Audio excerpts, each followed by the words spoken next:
안녕하세요. 서울에 거주하고 있는 30대 후반 여자입니다.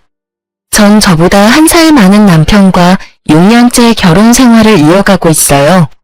주변 사람들 시댁살이 얘기를 듣거나 아니면 맘카페 회원들과 주고받는 이야기를 들어보면 시댁에 별의별 일이 다 있더라고요. 근데 전 결혼하고 나서 정말 근심 걱정 하나도 없었거든요. 그래서 왜 다들 고생만 할까? 그런 생각을 하고 있을 때 저에게도 별의별 일이 다 생겼습니다. 저에게 근심과 걱정을 안겨준 사람은 바로 아주버님의 와이프, 형님 때문인데요. 그 이유를 털어놓고 싶은 마음에 이렇게 사연을 보내게 됐습니다. 남편한테 5살 많은 형 한 명이 있어요. 저에겐 아주버님이죠. 아주버님은 40살이 넘었음에도 장가를 가지 못하고 있었어요. 시댁 동네에서 아주버님은 노총각이라 유명할 정도였어요. 요즘은 40살 넘어서 장가 못 가도 크게 문제될 게 없다고는 하지만 아무래도 부모님 세대에선 요즘 사람들 마음과는 다르잖아요. 그래서 제가 소개팅은 3번 정도 해주기도 했고 남편도 몇 번 해주기도 했어요. 근데 항상 아주버님이 차이더라고요.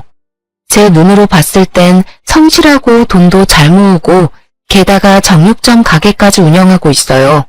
근데 왜 여자들이 좋아하지 않을까 생각해봤는데 사람이 여자 앞에서 너무 바보가 되더라고요. 완전 어른이 돼버려요.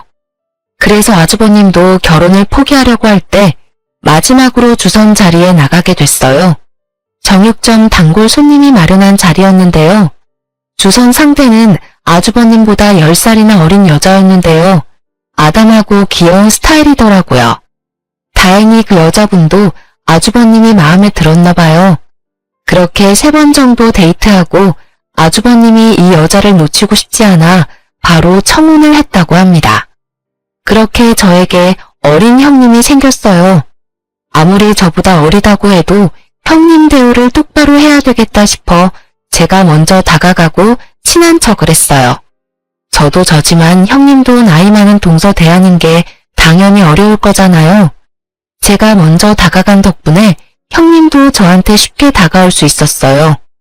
형님이 저희 가족이 된 이후 초반엔 정말 저한테 잘해주고 시댁 일도 먼저 나서서 하더라고요. 형님이 생긴 덕분에 제가 시댁에서 할 일이 반이나 줄어서 편했어요. 근데 시간이 지나면 지날수록 형님이 점점 변해가는 게 보였어요. 모든 일에 나서고 열심히 하던 형님은 180도 다른 사람이 돼버렸어요. 가족들과 있을 땐 본인이 직접 일을 다 하는 척하지만 저와 단둘이 있을 땐 일 하나도 하지 않더라고요. 오히려 저한테 설거지, 장보기, 음식 만들기 등 다 시키더라고요. 동서, 갈비찜 해야 하니까 마트 가서 갈비찜 재료 다 사와. 남편이 가게에서 갈비는 가져왔으니까 양념 재료만 사오면 될 거야. 그리고 잡채 재료랑 전 재료들도 사오고. 형님, 그 많은 걸 저 혼자 사오라고요? 형님도 같이 가셔야죠. 내가 하라면 좀 해. 내가 아무리 어려도 내가 형님이잖아. 내 말 당장 들어. 알겠어? 형님이 자꾸 절 시키는 일이 많아서 같이 하자고 말하면 본인이 형님이니 자기 말을 들어야 하는 거 아니냐면서 그런 말을 하더라고요. 제가 더 따지고 들면 나이 어리다고 무시하는 거냐는 식으로 말하기도 하고요. 그래서 전 묵묵히 제 할 일을 했는데요. 음식이나 설거지 이런 거 다 해놓으면 가족들 앞에선 본인이 다 했다고 거짓말까지 합니다. 아이고, 이 많은 걸 다 너희들이 한 거야?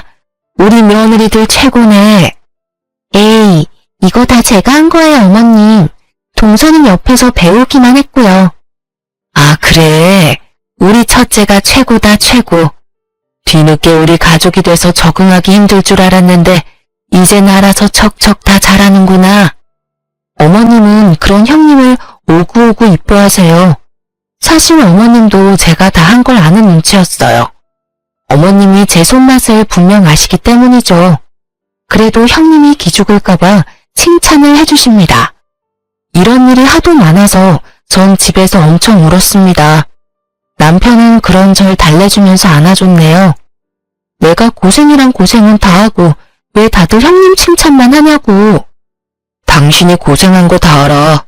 근데 그 자리에서 형님 기죽일 순 없으니까 그렇게 한 거지.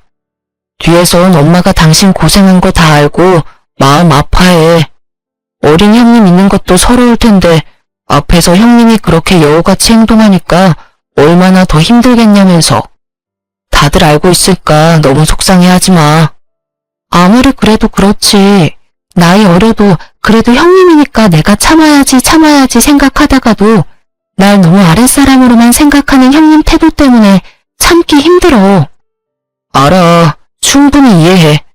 다음에 이런 일 또 있으면 내가 안 참을게. 그러니까 이번만 참고 넘어가줘. 이럴 때마다 내 편을 들어주는 남편 덕분에 그래도 잘 넘어갈 수 있었어요. 그러던 어느 날 명절이 돼서 크게 일이 터진 적이 있어요. 원래 명절 때마다 시댁에서 싸움 한 번 터진다고 하는데 저희 시댁에서도 터질 줄은 몰랐네요. 사실 저희 시댁은 사이가 정말 좋은 편인데 형님이 저희 식구가 된 이후부터 부쩍 다툼이 늘게 됐었는데요. 그건 바로 형님의 질투 때문이었어요. 저희 부부는 맞벌이를 하고 있지만 아주버님 부부는 홀벌이로 생활하고 있어요. 원래 형님께서 시집 오기 전에 작은 네일샵 아르바이트로 일하고 있다고 들었어요. 형님 꿈이 결혼하면 전업주부로 생활하는 거였다고 하네요. 아주버님은 정육점 하나를 운영하고 있지만 결혼 전에 비해서 가게 운영이 좋지 않아 좀 힘들어했어요. 생활 자체는 크게 지장은 없었지만 여유가 있는 편은 아니었어요. 사실 아주버님도 형님이 일하시길 바랬지만 형님한테 일 다시 시작하면 어떠냐고 물어보면 그때마다 버럭버럭 짜증을 내거나 며칠 삐진다고 하더라고요. 한번 일 안 하기 시작하니까 그게 몸에 익숙해져서 그런지 일을 하기 너무 싫어한다고 아주버님께 들은 적이 있어요. 반면 저희 부부는 맞벌이로 생활하기도 하고 저와 남편 모두 벌이가 좋은 편이라 저축도 많이 하는 편이고 그 외에 남는 돈도 많아서 여유가 있어요. 그래서 명절이나 어버이날 같은 경우 저희는 시부모님과 친정부모님께 항상 아낌없이 드리는 편이에요. 형님이 시집 오기 전부터 그렇게 꾸준히 해왔었고요. 언제 한번 설날에 있었던 일이었어요. 저희 부부는 설날이기도 해서 시아버님과 시어머님께 각각 용돈 30만 원씩 드렸어요. 이 말고도 가볍게 입을 수 있는 커플 셔츠 하나씩 사서 갔었습니다. 반면 아주버님 부부는 사과 한 박스를 사서 왔었는데요. 저희가 가지고 온 선물에 비해서 형님은 본인이 가져온 선물이 별게 없다고 느꼈는지 표정이 너무 안 좋아지시더라고요. 명절 외에도 항상 본인 부부가 갖고 온 선물과 우리 부부가 갖고 온 선물을 항상 비교하기 바쁘더라고요. 시부모님은 절대 비교할 분이 아니고요. 형님은 절 따로 불러서 혼까지 낼 정도였습니다. 동서, 어머님 아버님께 돈 드렸어? 얼마? 각각 30만 원씩 드렸어요. 왜요? 동서, 나 엿먹이려고 일부러 그러는 거지? 그렇지. 그게 무슨 말씀이세요? 우리 부부는 항상 과일 세트 이런 것만 가져오는데 동서네 부부는 용돈이며 명품 옷이며 이것저것 알차게 챙겨오잖아. 우리 부부 형편 뻔히 알면 우리 수준에 맞춰서 좀 적게 가져와야 하는 거 아니야? 알고도 이렇게 가져온 거면 동서 정말 나쁜 건데? 형님, 시부모님께 드리는 건데 왜 형님의 형편을 생각해야 하는 거예요? 원래 형님이 오시기 전부터 용돈은 꼬박꼬박 챙겨드리고 있었어요. 내가 비교당할 거라는 생각 안 해봤어? 어머님이 티를 안 내시는 것뿐이지 속으로 얼마나 비교하시겠어. 형님, 어머님 그러실 분 절대 아니에요. 그리고 어머님이 워낙 과일 좋아하시는 분이라 저한테 형님 칭찬 엄청 하시고요. 나 생각해서 과일 챙겨주는 형님이 너무 이쁘다면서요. 가식 전에 속으로는 날 얼마나 하고 있을 거야. 말이 너무 지나치세요. 말 좀 가려가면서 하세요, 형님. 뭐야? 지금 나한테 대드는 거야? 어? 이런 식으로 형님이 절 잡는 날이 많았어요. 본인이 조금이라도 기죽는다 싶으면 제 기를 죽이려고 엄청 애를 쓰시더라고요. 그래서 그런 형님 때문에 스트레스가 이만저만 아니었는데 그런 형님의 모습을 시어머님께서 알게 됐었는데요. 이게 무슨 소란이야? 첫째야, 너 지금 둘째한테 뭐 하는 짓이니? 어머님. 아니, 좋은 날에 가족끼리 모인 자리에서 왜 둘째 끼를 죽이고 그래? 무슨 일인데 그래? 어머님께서 형님이 저한테 한 소리 하는 현장을 목격하셨어요. 어머님의 언성이 높아지자 방 안에 있던 아버님, 아주버님, 남편 모두 거실로 나오게 됐는데요. 어머님이 처음으로 자신한테 언성을 높이자 형님이 몹시 당황한 눈치였어요. 좀 그렇잖아요. 동서는 어머님, 아버님께 꼬박꼬박 용돈 챙겨주고 있는데 저만 꼴랑 사과 한 박스 이렇게 챙겨주고 그러는 게 속상했어요. 동서가 눈치 없이 이렇게 행동하는 게 얄미워서 그랬어요. 넌 어쩜 철이 없어도 이렇게 철이 없을 수가 있어? 난 물건으로 사람 평가하고 그러는 거 절대 없다. 근데 넌 왜 물건으로 사람을 평가하니? 왜 선물로 등급을 매기려고 하냐 이 말이야. 난 너가 나 하나라도 챙겨주려고 하는 모습이 이뻤어. 근데 너가 이렇게 값어치로 선물에 등급을 매길 거라는 생각 전혀 못했다. 어머님 진짜 너무하시네요. 왜 저한테만 그러세요? 솔직해져 보세요. 속으로는 저 엄청 밉고 싫으셨잖아요. 명절이면 이것저것 챙겨주지 못할 망정 고작 과일 세트 하나만 덜렁 가져온 게 쪽팔리고 싫으셨을 거잖아요. 넌 형님들 자격이 안 된다 안 돼. 너 이제까지 작은애한테 그렇게 해왔던 거니? 앞으로 너가 동서한테 형님이라 불러야 되겠다. 배울 게 너무 많아. 작은애는 오히려 너 칭찬하고 있는데 왜 넌 작은애를 못 잡아먹어서 안달이니? 됐습니다. 어머님이 동서 편만 들 거면 저 오늘 가져온 선물 도로 가져갈게요. 어머님도 참 너무하시네요. 형님은 어머님 말씀을 뚝 자르고 본인이 가져온 선물 반품시킬 거라면서 도로 가져갔습니다. 그런 형님의 태도에 화가 난 어머님은 그날 알아 누우셨어요. 솔직히 어머님은 형님이 여우 같고 욕심이 많은 사람인 줄은 대충 알고 있었다고 해요. 그런 형님을 보듬어주면 괜찮을 거라고 생각했는데 그게 더 독이 될 줄은 몰랐다고 하네요. 형님이 어머님께 크게 대들고 난 뒤로 어머님은 형님한테 전혀 연락하지 않는다고 해요. 형님이 용기 내고 전화드려도 절대 받지 않았고요. 어머님은 제대로 화가 나셨는지 가족 행사가 있을 때마다 형님만 쏙 빼고 부를 정도였어요. 중간에 있는 아주버님만 난처하게 된 거였죠.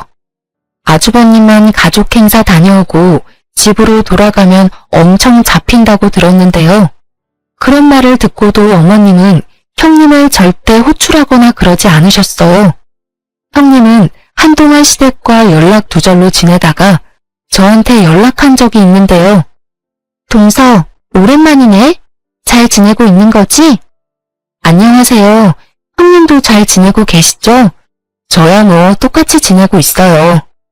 오랜만에 연락해서 이런 말하기 좀 그렇지만 나 빼고 가족끼리 모이니까 좋아? 방해꾼 한 명 사라진 기분이 들고 그래? 아무리 시부모님이 나 보기 싫다고 그래도 동서라도 나서서 날 부르고 그래야 하는 거 아니야? 말은 바로 하셔야죠. 일 이렇게 커지게 된 건 다 형님 때문이잖아요. 형님과 저만 있었던 일이면 어떻게든 넘어가겠지만 어머님이 형님 보기 싫다고 하시는데 제가 어떻게 어머님 말 어기고 형님을 데리고 갈 수가 있겠어요. 저도 중간에 엄청 노력 많이 했어요. 근데 어머님이 형님 보기 싫다고 하는데 저보고 어쩌라는 거예요. 동서 정말 못된 사람이구나. 완전 왕따 주동자네 주동자야. 이거 사회 매장감인 거 알고는 있는 거지? 저는 몰라요. 형님이 벌인 일이니까 형님이 책임지고 해결하세요. 이런 식으로 저한테 자주 전화해서 저보고 왕따 주동자라며 별 소리를 다 합니다. 어머님은 끝까지 그런 형님을 좋게 생각하지 않고 계시고요. 형님을 한동안 뵙진 못했었지만 아주버님과는 자주 왕래를 하고 있었어요.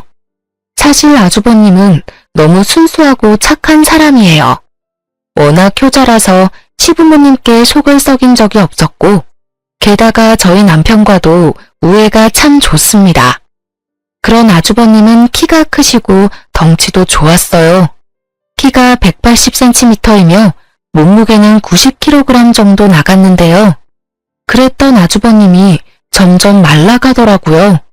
게다가 우리 부부 집에 놀러오면 제가 직접 밥 한 상을 차려주는 편인데 그럴 때마다 밥 3공기씩은 뚝딱 해결해요. 예전엔 많이 먹어봤자 한 자리에서 1공기 반 정도 먹던 분이었는데 어느 순간부턴 3공기 이상은 드시니까 저와 남편은 요즘 무슨 일 있냐고 물어볼 정도였어요. 이렇게 많이 먹는데도 말랐으니 걱정이 될 수밖에 없잖아요. 아주버님은 절대 시부모님께 말하지 말라고 당부하며 저희 부부한테만 몰래 말한 얘기가 있어요. 형님께서 아주버님 수입을 전부 관리하고 있어요. 아무리 예전에 비해 수입이 많이 생기지 않지만 그래도 저축을 할 정도로 번다고 하셨어요. 근데 형님 씀씀이를 보면 절대 돈을 모을 수 없다고 해요. 사실 아주버님이 결혼하기 전까지만 해도 돈 엄청 모았던 걸로 기억하고 저축 왕이라고 불릴 정도로 알뜰살뜰했어요. 게다가 저희 부부보다 시부모님께 용돈을 많이 드린 분이었고요. 근데 형님과 결혼한 이후부턴 시부모님께 용돈을 단 한 번도 드린 적이 없을 정도로 힘들게 살고 있다고 합니다. 형님은 아주버님이 번 돈으로 본인을 위해서 쓰기 바빴다고 하는데요. 특히 일주일에 한 번씩은 꼭 비싼 네일아트를 받는다고 해요. 얘기 들어보니 형님이 네일 받는 곳이 유명인들이 많이 다니는 네일샵이더라고요. 게다가 유명한 마사지샵도 한두 달에 한 번씩은 꼭 간다고 합니다.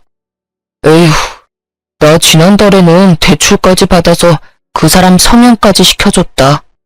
내가 와이프를 데리고 사는 건지 사춘기 딸내미를 데리고 사는 건지 이젠 모르겠다 정말로. 형, 제발 정신 차려.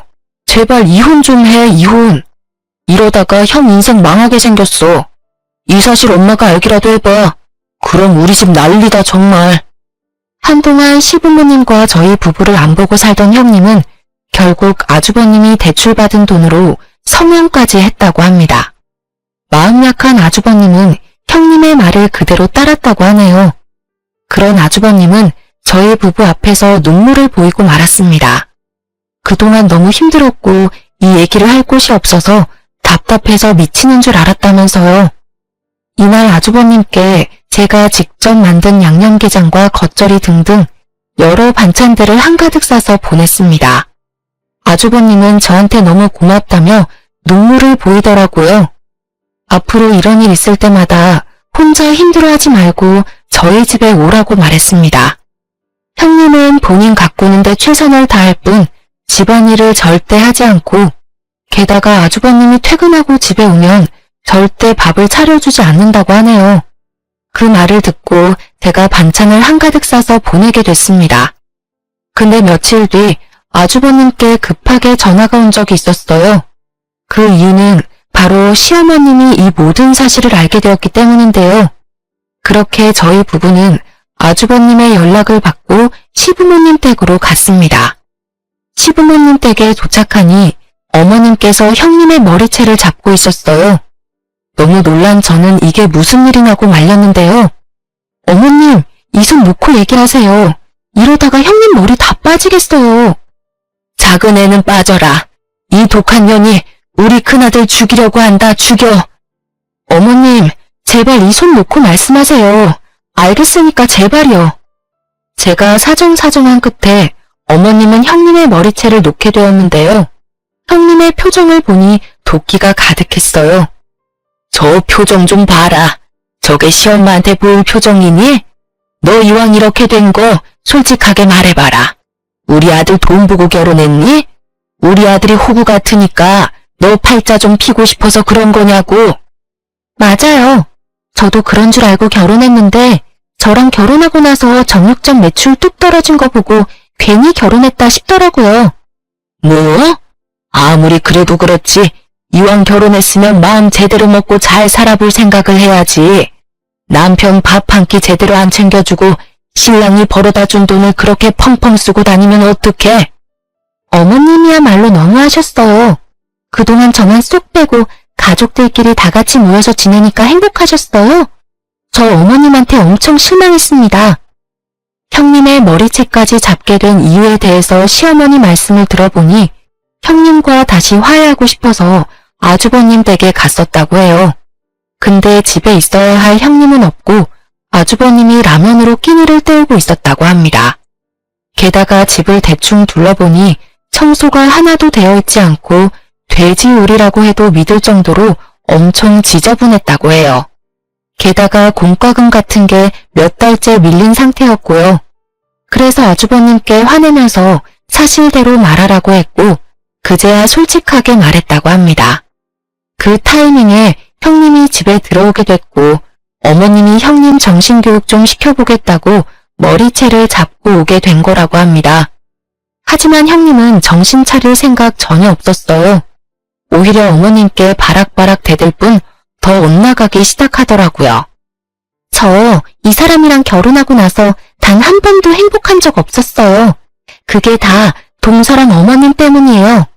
어머님은 저만 쏙 빼고 가족들 불러서 행복하게 시간 보내려고 하고 어머님이야말로 왕따 주동자예요. 동서도 마찬가지야. 어머님이 그러면 동서라도 나서서 나 불러야 됐던 거 아니야? 여우처럼 어머님한테 잘할 생각이나 하고.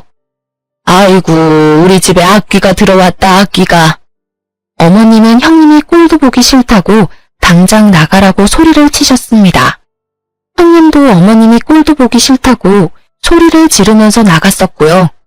아주버님은 중간에서 매우 힘들어 보였습니다. 그런데 이 와중에 한 가지 소식이 들려왔어요. 그건 바로 형님의 임신 소식이었는데요. 이게 지금 이 상황에서 좋은 소식인지 안 좋은 소식인지 모르겠지만 형님이 한동안 생리를 하지 않아서 임신 테스트기를 했다고 합니다. 두 줄이 뜨게 됐고 확실히 알기 위해서 산부인과에 갔더니 임신이었다고 해요. 시어머님과 크게 다투기 전부터 생긴 아이였더라고요. 그 사실을 알게 된 아주버님은 좋기도 하지만 걱정이 되었다고 해요. 지금 둘이서 사는 것도 빠듯한데 아이가 생겼으니 더 힘들 것 같기 때문이었어요. 아주버님과 같이 임신을 하게 된 걸 알게 된 형님은 오히려 이 기회로 시어머님의 마음을 다시 사로잡으려고 한 눈치이긴 했는데요. 하지만 그렇다고 마냥 좋진 않은 것 같았어요. 아무래도 본인이 이제까지 돈을 펑펑 쓰고 놓은 버릇이 있다 보니 아이 때문에 이제 그러지 못할 거란 생각 때문이겠죠. 산부인과에 다녀온 뒤로 아주버님 부부가 시부모님께 찾아갔다고 해요. 임신 소식을 알리자 시어머님께서 표정이 그렇게 좋지 못했다고 합니다. 너희 이제 어떻게 할 거니? 예전에 내가 너희한테 화낸 이유가 바로 생활 자체가 어렵기 때문이었잖아. 아이까지 생긴다면 지금보다 더 어렵게 생활해야 할 텐데 그게 가능할 것 같니? 가뜩이나 첫째 혼자 일을 하는 상황인데 어떻게 아이를 키울 수 있겠냐 이 말이야. 그래도 아이가 생겼으니 책임져야죠. 지울 순 없잖아요. 어렵게 가진 아이인데. 솔직하게 말해서 큰아가 너가 첫째 밥 잘 챙겨주는 것도 아니잖니. 집안일도 야무지게 하는 편도 아닌 마당에 아이까지 키우면 집안 돌아가는 꼴 말이 아닐 거야. 아이 분유값 절대 무시 못해. 너 혼자 번 돈으로 절대 못 키워. 그러니까 지금 살고 있는 집 정리하고 우리 집에 들어와서 살아. 내가 낮엔 애 돌봐줄 테니까 큰아가 너 이제 일 시작해. 애기 유치원 들어가기 전까지 내가 돌봐주겠다고 약속할 테니까 그때까지 돈 차곡차곡 모아서 그때 분가해. 그게 아이를 위해서도 좋아. 싫어요. 아무리 저희 부부가 힘들게 산다고 해도 어머님 집에 들어가기 싫어요. 애기가 유치원 다닐 때까지 여기서 지낸다면 그동안 어머님이 저한테 얼마나 눈치 주고 그러시겠어요? 가뜩이나 저 어머님께 미운 털 제대로 박힌 상태인데 지금 어머님 댁에 들어가면 더 미움받을 게 분명하잖아요. 엄마, 말씀은 너무 고맙지만 이 사람이 싫다고 하네. 나도 이 사람이 싫다고 하면 나도 굳이 들어갈 생각은 없어. 엄마가 우리 신경 써준 건 너무 고마운데 우리가 먼저 키워보고 정 안 되겠다 싶으면 그때 들어갈게. 아유, 됐다. 내가 괜히 말 꺼냈지. 나중에 애 키워달라고 해도 대신 키워줄 생각 전혀 없어. 너희가 니들 복 발로 걷어찬 거야. 우리 집 장손이라서 잘 좀 챙겨줄 생각이었더니만 네 와이프가 복을 발로 찬다 차. 이 일이 있고 나서 어머님이 직접 저한테 전화하셨는데요. 이 모든 상황을 설명해 주시면서 형님 욕을 그렇게 하시더라고요. 단단히 삐진 모양입니다. 잘해보려고 해도 형님 행동을 보면 잘해보고 싶은 마음이 싹 사라진다고 하시네요. 저도 어머님의 말을 듣다 보면 형님이 도대체 왜 이러시나 싶더라고요. 그리고 어머님이 형님 욕을 다 하신 후 갑자기 태몽에 대해 말씀해 주셨어요. 엄청 휘황찬란한 태몽이길래 그 꿈이 혹시 형님 아이 태몽이 아닐까 싶었거든요. 근데 어머님께서는 혹시 모르니 저보고도 산부인과에 가보라고 하셨습니다. 저도 혹시 모르니 한번 다녀와 보는 게 좋겠다 싶어서 한번 검사를 받아보게 됐는데요. 어머님 말씀대로 제 태몽이 맞았습니다. 어쩌다 보니 어린 형님과 임신 시기가 딱 한 달 차이밖에 되지 않더라고요. 어머님은 저의 임신 소식에 너무 좋아하셨어요. 마치 아이처럼요. 어머님께서는 겹경사 축하 기념으로 가족들 전부 모여서 식사를 하자고 했습니다. 그렇게 오랜만에 가족들 전부 모이게 됐는데요. 오랜만에 모인 와중에 형님께서는 또 저한테 질투하고 시비를 걸기 시작했습니다. 동석, 어떻게 이때 임신을 딱 할 수가 있어? 내가 임신했다고 하니까 질투가 난 건가? 일부러 노린 거지? 동서 지금 나이에 임신하면 그거 노산 아니야? 난 젊어서 아이가 완전 건강하겠지만 동서는 좀 위험할 것 같은데 아이가 버틸 힘은 있으려나? 형님은 이런 식으로 비아냥거리기 시작했습니다. 옆에서 듣고 있던 남편이 나서서 한 소리 하려고 하던 찰나에 어머님께서 형님의 주둥이를 탁 치셨습니다. 이놈의 주둥이가 문제야 문제. 제발 그 주둥이 좀 닥치고 있어라. 임신한 여자가 어찌 그런 생각을 할 수가 있는 거니? 앞으로 고운 생각, 고운 말만 써. 그리고 여기서 너만 임신한 게 아니잖니. 큰애도 좋은 말만 들어야 할 때야. 그러니까 같이 임신한 거 서로 의지해 가면서 지내. 알겠어? 제가 틀린 말 한 게 아니잖아요. 동서 가뜩이나 나이 많아서 아이 낳기도 힘들 텐데 전 젊어서 아이 건강하게 잘 낳을 수 있다고요. 둘째가 이제껏 임신 안 하고 싶어서 안 한 게 아니었어. 그리고 젊은 나이에 임신한 거 요즘 그렇게 잘난 일도 아니니까 조용히 좀 해. 둘째는 열심히 일하면서도 아이를 위해서 육아 공부까지 하고 있단다. 너가 걱정 안 해도 둘째 아이 잘 키울 테니 너무 오버하지 마. 알겠니? 어머님이 저의 편을 들어주시니 엄청 든든하더라고요. 예전에 서운했던 마음이 싹 사라졌는데요. 그리고 어머님께서 식사를 하고 있던 중 저희 두 부부에게 용돈까지 주셨는데요. 아주버님 부부와 저희 부부 모두 놀랬어요. 임신한 이후로 돈까지 주실 줄은 전혀 몰랐거든요. 저희 부부한텐 300만 원, 형님네 부부에겐 500만 원을 주셨는데요. 돈 액수를 보고 또다시 서운한 마음이 확 몰려왔지만 애써 감췄어요. 어머님이 절대 편애할 분이 아니기 때문에 다 이유가 있을 거라고 생각했죠. 아가, 좀 서운하겠지만 아무래도 첫째 내가 혼자 돈을 벌고 있지 않니? 가뜩이나 빠듯한 편일 텐데 아이까지 낳으면 더 힘들 게 뻔하니까 첫째 내는 200만 원 더 넣었다. 아이 낳으면 이걸로 산후조리 잘해. 괜찮아요, 어머님. 저희까지 이렇게 안 챙겨주셔도 되는데 신경 써주셔서 정말 감사합니다. 어머, 어머님 너무 감사해요. 저한테 500만 원까지 안 주셔도 되는데 차라리 저 300만 원을 저한테 주시지 그러셨어요. 너 제발 비아냥거리는 말투 좀 고쳐라. 너가 이뻐서 200만 원 더 준 거 아니다. 내가 둘째였어도 너 그 말하는 꼬라지 때문에 천불이 나겠어, 천불이. 우리 아들이 고생할까봐 더 준 거니까 착각하지 마라. 둘째야, 너무 서운해하지 마. 너 산후조리 할 땐 내가 옆에서 많이 챙겨주마. 봐요. 어머님은 저만 미워하시잖아요. 맨날 이렇게 편애만 하시고 저희만 갈래요. 형님은 밥 먹다 말고 집을 나가셨어요. 그 와중에 어머님이 주신 돈봉투는 야무지게 챙기고 나가셨습니다. 어머님은 그런 형님을 보고 혀를 차셨네요. 아주버님은 그런 형님을 보고 한숨을 내쉬더니 가족들한테 사과를 하고 쪼르르 따라 나가더군요. 그렇게 태교를 열심히 하고 있던 중 갑자기 의문 하나가 생겼어요. 형님의 씀씀이 때문이었는데요. 형님이 자주 네일 받고 마사지를 받는 것쯤은 잘 알고 있었는데 그 전보다 더 심해졌다고 합니다. 아주버님께서는 한 달에 300만 원 정도 순이익이 생긴다고 하는데요. 그런데 형님의 씀씀이를 볼 땐 약 200만 원 넘게 쓰는 것 같더라고요. 어머님도 그렇고 저희 부부도 그게 좀 의심스럽더라고요.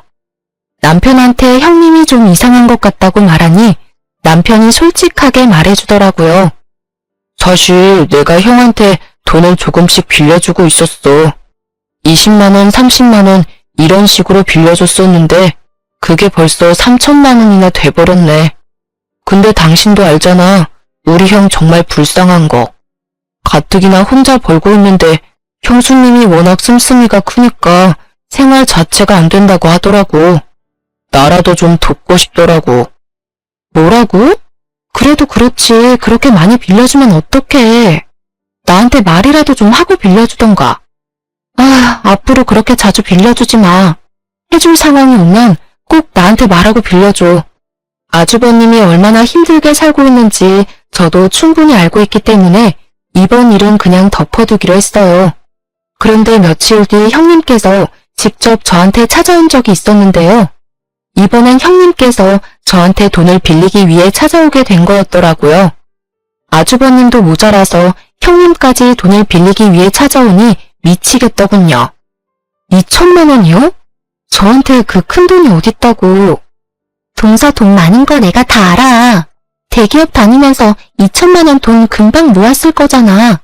게다가 동서네 친정 부자라며. 나 정말 급해서 그래. 딱 한 번만 빌려주면 안 돼? 도대체 그 큰 돈이 왜 필요하신 건데요?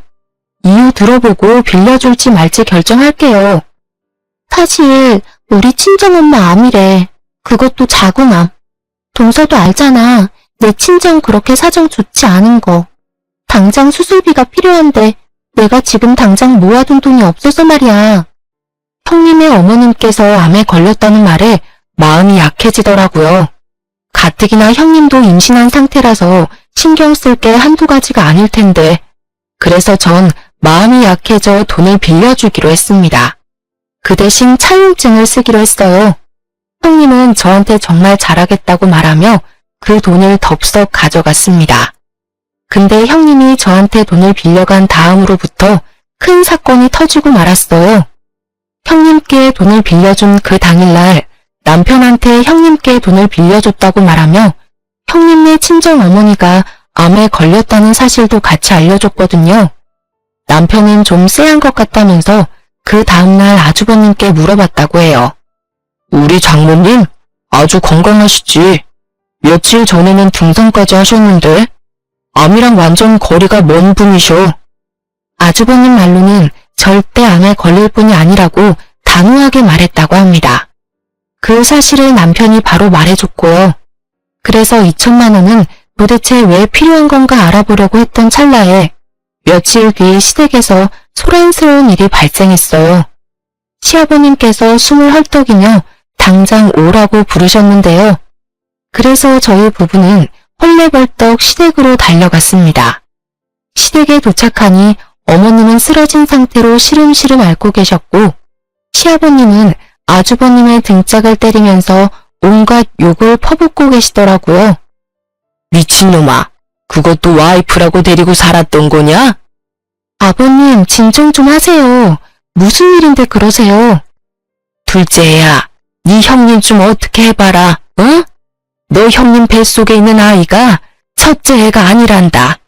다른 남자랑 두 집 살림하고 있었다네. 그 남자아이래. 아이고. 네? 그게 무슨 말씀이세요? 아주버님 아이가 아니라고요? 자세히 얘기를 들어보니 형님은 진작부터 다른 남자가 있었다고 해요. 결혼하고 난 뒤 중간부터 다른 남자와 바람을 피고 있었는데 그 남자와 살림까지 차렸다고 합니다. 그렇게 두 집 살림을 하고 있던 중 그 상간남의 아이를 가졌다고 하네요. 임신한 사실을 알게 된 후 아주버님이 다른 남자애라는 걸 알게 될까봐 일부러 아주버님과도 잠을 잤다고 하네요. 그 말을 듣는데 어찌나 소름이 돋던지. 이 사실을 밝혀낸 건 다름 아닌 시어머니셨는데요. 어머님이 우연히 길을 지나가다가 상간남과 있는 형님을 발견한 후 미행을 해서 알아냈다고 하네요. 그 충격에 어머님이 쓰러지신 거고요. 전 이 사실을 듣자마자 저 혼자서 형님이 있는 집으로 찾아갔습니다. 아주버님 댁으로 가니 형님이 안절부절 못한 상태로 있더라고요. 형님은 제가 찾아온 걸 보고 놀랬는지 식은땀을 흘리더군요. 형님, 저 다 알고 왔어요. 그 아이 다른 남자 아이라면서요?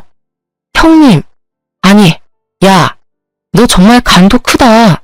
어떻게 바람피고 있는 주제에 친정 부모까지 팔아가면서 나한테 돈을 빌릴 생각까지 했니? 미안하지도 않아? 어? 지금 너 때문에 우리 시어머님 쓰러지셨어. 이거 어떻게 책임질래? 동서, 내가 정말 미안해. 제발 동서만이라도 내 입장 이해해줘. 나 지금 너무 무섭고 정신이 하나도 없어. 그건 너 사정이고 이제까지 어린 주제에 싸가지 없이 기어오르길래 뭘 믿고 일어나 싶었는데 그냥 못 배워서 그런 년이었구나. 어떻게 하면 그렇게 뻔뻔할 수 있는 거야? 됐고 나한테 빌려간 2천만 원이나 돌려줘. 벌써 2천만 원 다 쓴 거 아니지? 나 그 돈 없어. 지금 돌려주고 싶어도 이미 다 쓴 상태야. 나한테 시간을 줘. 앞으로 동서가 하라는 일 다 하면서 살게. 그러니까 한 번만 봐줘. 너 이번 달 안으로 나한테 빌려간 2천만 원 갚아. 그리고 오늘 내로 우리 시댁 부모님한테 가서 모든 일 설명하고 사죄해. 알겠어? 이날 저한테 무릎까지 꿇고 사과를 하더라고요. 당장 돈이 없다는 거, 돌려줄 돈이 없다면서 불쌍한 척은 다 하는데 전 그런 형님의 모습이 눈에 들어오지 않았습니다. 전 그런 형님한테 욕을 하면서 제가 이제까지 담아둔 모든 일들에 대해서 다 털어놓게 됐어요. 형님은 웬일로 그런 이야기를 듣고도 묵묵히 듣고만 있는지 예전 같으면 이런 말 들으면 맞대응을 했어야 했거든요. 그리고 제 말대로 형님은 그날 시댁에 찾아가서 눈물 콧물 흘리면서 두 손 두 발 다 빌고 사과를 했다고 하는데요. 그때 시어머님은 형님의 뺨을 때리며 입에 담을 수 없는 욕까지 퍼부었다고 합니다. 전 아이 때문에 그 상황을 전부 목격할 수는 없었지만 남편 말로는 그날 형님 아이가 유산이 안 된 게 용하다 싶을 정도였다고 하네요. 형님이 어머님께 맞고 있는데도 아주버님은 말리지 않았다고 하네요. 아주버님이 가족 중에서도 제일 큰 피해자인데도 크게 화를 내지 않았다고 합니다. 그냥 어머님께 맞는 것만 지켜볼 뿐. 이날 이후로 아주버님과 형님은 이혼 소송과 함께 상간남 소송까지 진행했어요. 이와 동시에 형님은 당연히 집에서 쫓겨났고요. 아주버님이 형님과 이혼을 하지 않을 거라고 생각했는데 의외로 단호하게 이혼하셨어요. 처음엔 형님이 아주버님께 엄청 사과하고 매달렸다고 하는데요. 근데 아주버님은 단호하게 이혼하자고 통보했어요. 아주버님과 이혼하고 난 뒤 상간남과 같이 살고 있다고 들었어요. 형님과 같이 살고 있는 그 상간남은 제정신이 아닌 사람처럼 보였습니다. 우연히 상간남을 본 적이 있었는데 완전 양아치 같은 느낌이 물씬 느껴지더라고요. 예전에 전적을 들어보니 사기 전과로 한 번 가본게 다녀온 적이 있다고 하네요. 그런 남자가 뭐가 좋다고 같이 살기까지 할까요? 그 일이 있고 난 이후 6개월 정도가 지났을 무렵 아주버님은 이혼과 상간남 소송이 잘 해결됐어요. 다만 제가 빌려준 2천만 원만 돌려받지 못한 상태였는데요. 제가 만삭일 때라서 아이 낳고 받아야 되겠다 마음먹고 있던 찰나에 형님의 사망 소식이 들려왔어요. 너무 뜬금없이 형님의 사망 소식 연락을 받아서 정말 놀랬었어요. 머리가 멍하더라고요. 알고 보니 형님께서 자연분만으로 출산을 하다가 출산 중 경련이 일어나 돌아가셨다고 하는데요. 형님의 친정어머니께서 직접 연락을 주셨었어요. 전 그때 임신하고 있던 중이라서 장례식장에 가진 못했었지만 시부모님 그리고 아주버님은 장례식장에 다녀왔어요. 남편 말로는 장례식장에 상간남은 없었다고 하네요. 알고 보니 상간남은 출산을 하던 중 잠수를 탔다고 하네요. 원래 같이 살고 있을 때부터 사이가 좋지 않았는데 아이까지 책임지기 싫은 나머지 형님의 출산 중 도망갔다고 하더라고요. 그런 남자가 뭐가 좋다고 아이까지 낳으려고 했는지. 장례식을 마친 후 형님의 친정어머니께서 저희 부부한테 연락을 한 뒤 찾아왔었는데요. 어쩐 일로 오셨어요? 이렇게 갑자기 찾아와서 미안해요. 우리 딸이 그렇게 못된 짓을 하고 다닐 줄은 몰랐어요. 저도 얼마 전에 알게 된 사실이었고요. 딸 아이가 출산하기 전에 저한테 말해주더라고요. 동서한테 2천만 원 빌린 돈이 있다고. 그거 갚아야 하는데 어떻게 갚아야 할지 모르겠다면서요. 그거 제가 대신 갚으려고 찾아왔어요. 아, 천천히 갚으셔도 되는데 지금 제일 많이 속상하신 분은 그쪽이실 텐데요. 그래도 드려야 할 돈은 드려야 하니까요. 그동안 제 딸아이 때문에 고생 많으셨어요. 정말 죄송합니다. 제가 대신 사과드릴게요. 형님의 친정어머니께선 돈을 갚기 위해 직접 찾아오신 거였어요. 계좌 이체만 하고 안 보면 그만이지만 그래도 이체까지 형님이 한 잘못이 있어서 대신 사과하고 싶어 직접 찾아왔다고 하네요. 우리 부부에게 대신 갚은 2천만 원 돈은 어머니께서 직접 대출을 받아서 주신 돈이래요. 처음엔 이 돈을 받아도 되는 걸까 고민이 많았지만 그래도 받았습니다. 곧 태어날 아이를 위해서라도 받는 게 좋겠다 싶더라고요. 아주버님은 형님이 돌아가신 이후로 거의 술을 달고 살았어요. 이혼하고 나서는 술까지 드시진 않았는데 사명 소식을 듣고 난 뒤로부터는 거의 술을 밥 먹듯이 드시더라고요. 그런데 산부인과에서 보호자로 등록이 된 아주버님께 연락이 갔다고 하는데요. 알고 보니 아이는 살아있었더라고요. 아이를 데려가라는 연락이 왔었다고 합니다. 사실 그 아이는 상간남의 아이라서 아주버님이 데려갈 의무가 없지만 아주버님은 아이가 무슨 죄가 있냐면서 결국 산부인과에 방문했었는데요. 엄마, 나 이 아이 꼭 키우고 싶어. 너 미친 거야? 그 미친 계집애 데리고 살았던 것도 모자라서 애까지 대신 키운다고? 당장 보육원 보내. 이 핏덩이를 보육원에 어떻게 보내? 이 아이가 뭔 죄가 있다고 그래. 나 한번 이 아이 키워볼게. 엄마 한 번만 봐줘. 어? 살면서 엄마 속 썩여본 적이 없는 놈이 최근 들어서 다 썩인다 썩여. 너 마음대로 해. 그 대신 이 아이 내 눈에 절대 보이게 하지 마. 내 손자라고 절대 생각 안 한다. 시부모님은 당장 그 아이 보육원에 보내라고 강하게 나가셨는데 아주버님은 그 아이를 키우기로 결정했어요. 아주버님은 아이라도 키우지 않으면 다시 살아갈 의욕이 없을 것 같다고 하셨어요. 희한하게도 아주버님은 아이를 키우면서 본격적으로 일을 다시 하기 시작하셨어요. 낮에는 택배 일을 하고 있으며 밤엔 대리기사로 일하고 계세요.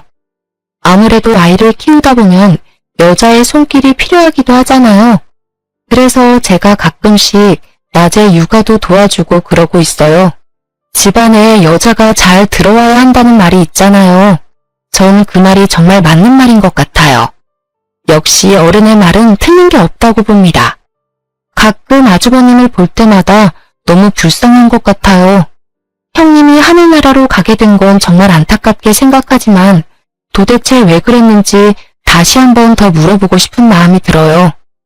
전 빌려간 2천만 원도 돌려받고 아이도 잘 출산하여 잘 키우고 있습니다. 이쁜 딸을 낳아서 키우고 있는데 다행히 절 닮아서 너무 곱네요. 시어머님도 매우 좋아하시고요. 고생이란 고생을 다하고 사셨던 우리 시부모님 속 썩이는 일 없도록 잘 지내볼 생각입니다. 제 긴 사연을 들어주셔서 정말 감사합니다.